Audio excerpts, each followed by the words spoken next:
Hi friends, మీకు ఈ video నచ్చితే లైక్ చేయండి, సబ్స్క్రైబ్ చేయండి.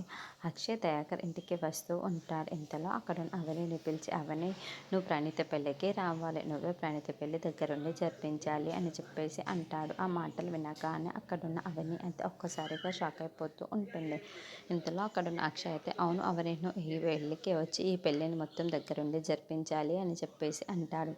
ఇంతలో అక్కడున్న అవని అక్షయ్ అన్న మాటలకి ఒక్కసారిగా షాక్ అయిపోయి, ఏంటి నేను మీ భార్యగా లేదంటే ఆ ఇంటికి కోడలిగా రావాలా, లేకుంటే ఒక టీచరమ్మ లాగా రావాలా అని చెప్పేసి అడుగుతూ ఉంటుంది.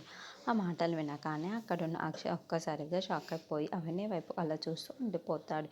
ఇంతలో అక్కడున్న అవని మాత్రం, అవునండి, మీరు ఎలా పిలవడానికి వచ్చారో నాకు అర్థం కావటం లేదు, నేను ఎలా రమ్మంటారు అని చెప్పేసి అంటూ ఉంటుంది. ఆ మాటలు వినగానే అక్కడున్న అక్షయ్ అయితే మౌనంగా ఇంటికి వెళ్ళిపోతూ ఉంటాడు.